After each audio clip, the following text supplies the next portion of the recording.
Okay, welcome to this video on nitrogen compounds, which are primary amines, nitriles, and hydroxynitriles, apparently.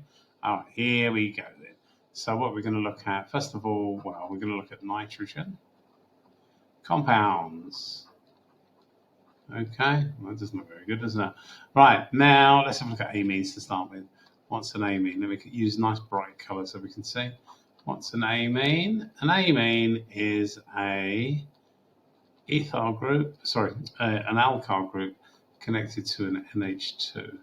Okay, now this is called a primary amine. This is a primary amine.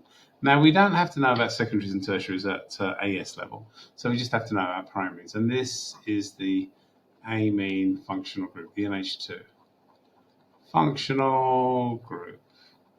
So first of all, let's make one.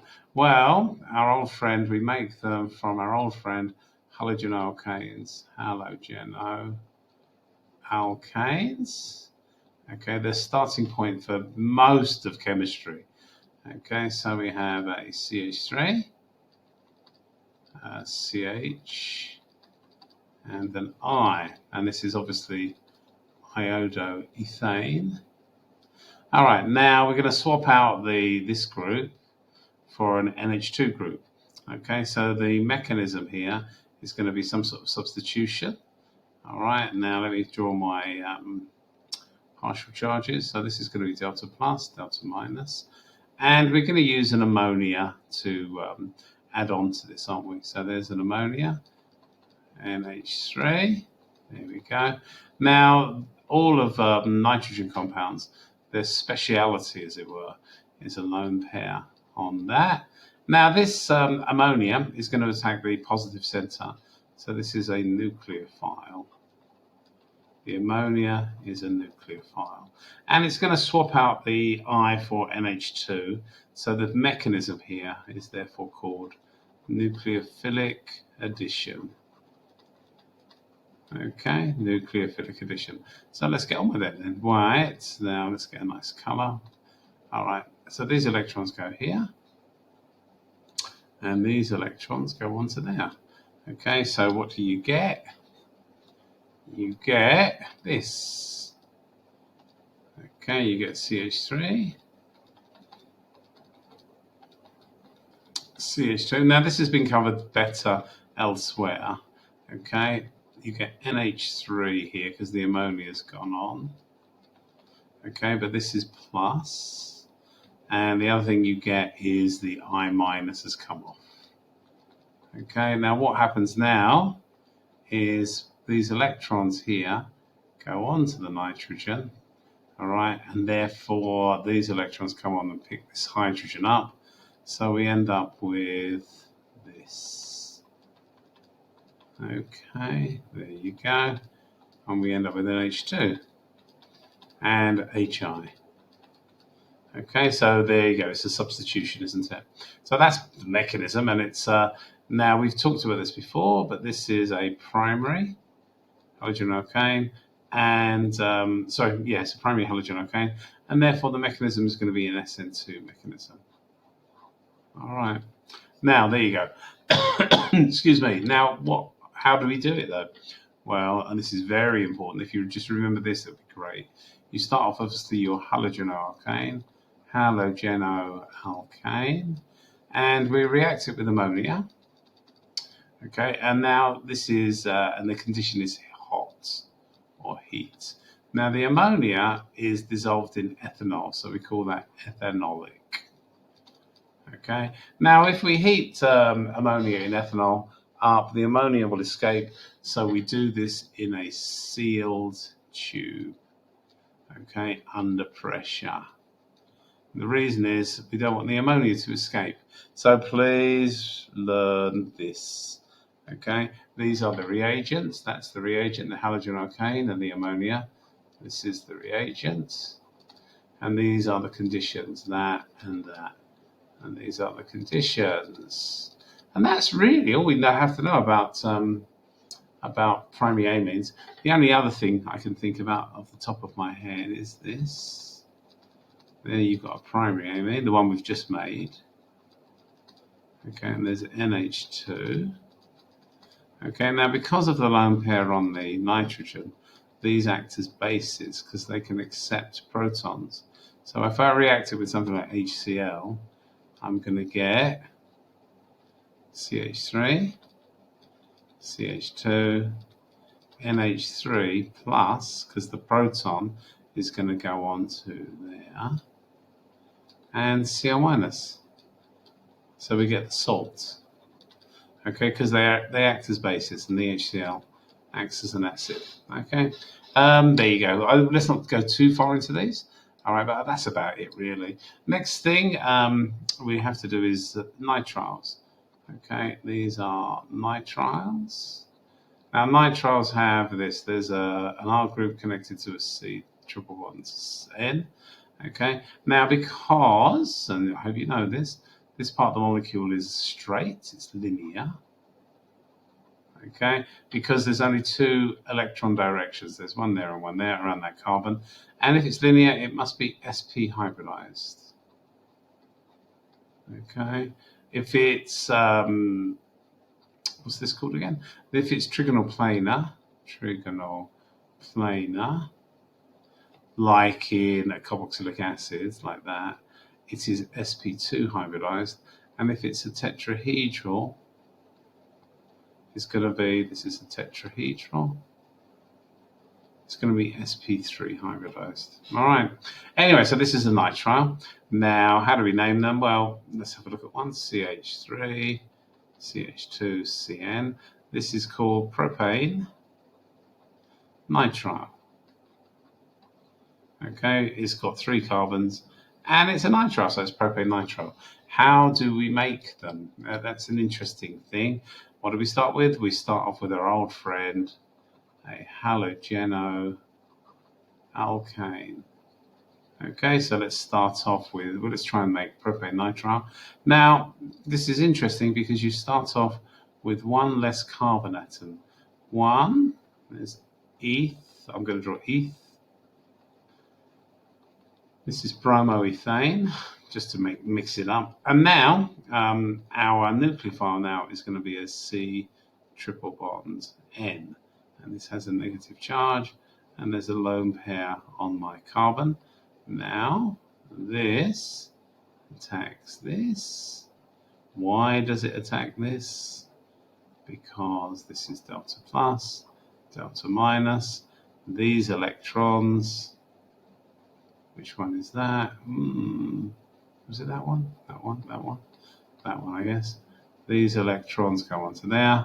And the same old story that we always get for nucleophilic substitution. Okay, so you're going to get this. CH3, CH2. The Br is about to leave, and the Cn is coming on. And this whole thing is negatively charged. And then what happens is, well, these electrons go onto there. The bromine leaves, and what do we get?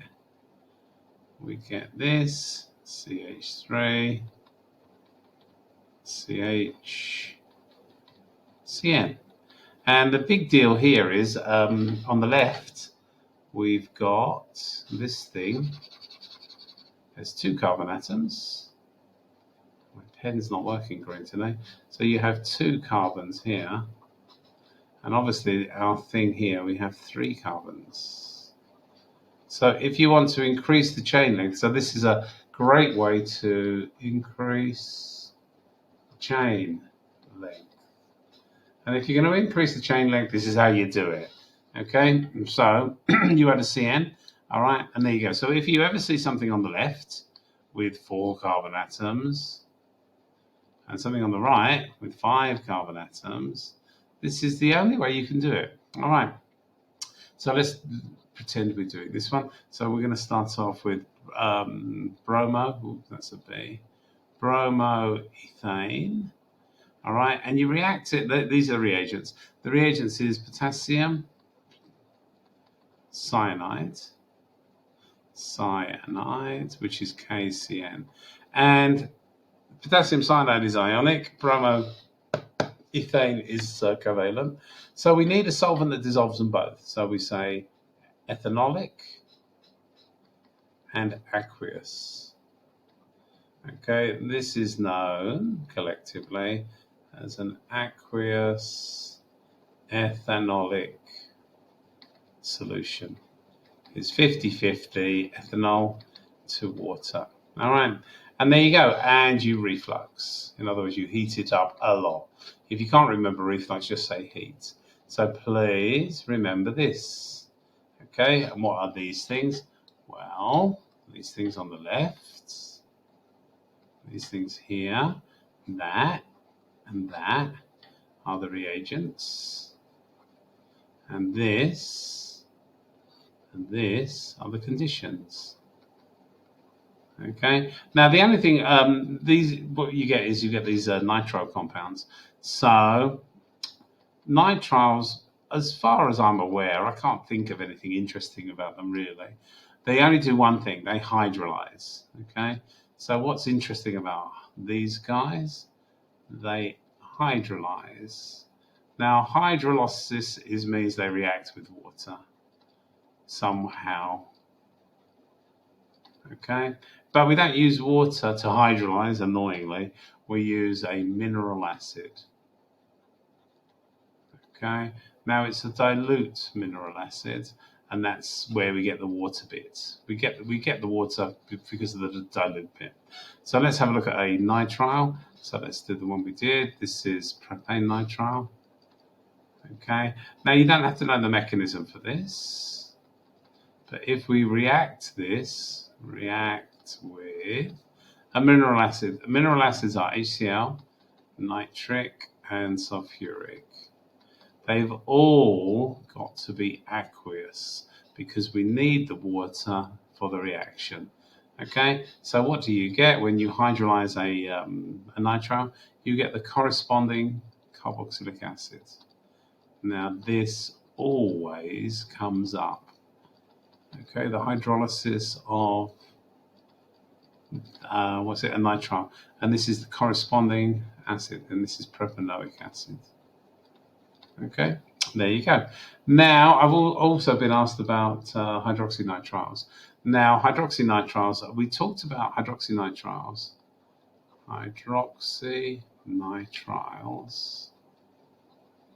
Okay, we talked about these in the video I think I posted yesterday on nucleophilic. How do you spell nucleo? Ugh, horrible. Let me rub that out. We use this with nucleophilic addition. All right, is it on the one yesterday or the day before? All right, and it's when we have an aldehyde. So look at that video as well. Right? If you have an aldehyde or a ketone, and it's going to react with HCN, and you get the hydroxynitrile. So there's the nitrile bit. There's the hydrogen at the bottom, and there's an OH. So this is a hydroxy nitrile. Why is it called such? Well, because you've got the hydroxy bit and the nitrile. Its name, as I said in the video yesterday, is this particular one is going to be called propane nitrile, because that's what it is. All right, and there's an OH on my propane nitrile. It's at number 2. So this is called 2-hydroxy propane nitrile. They are called hydroxynitriles, okay, but maybe I'm being a bit old-fashioned here, but they're also known as cyanohydrins. Okay, and these are interesting because you can then go on to react this in the reaction above, this one, and you can create one, that's that, COH, H, and then this C becomes a carboxylic acid, and you get this. Okay. Now, how would you do it? Well, this is this one. We're just reacting the nitrile with a mineral acid. This is a hydrolysis, isn't it? And you would do it. Let's say this HCl aqueous and heat. All right. And what's this guy called? Well, it's propanoic acid, isn't it?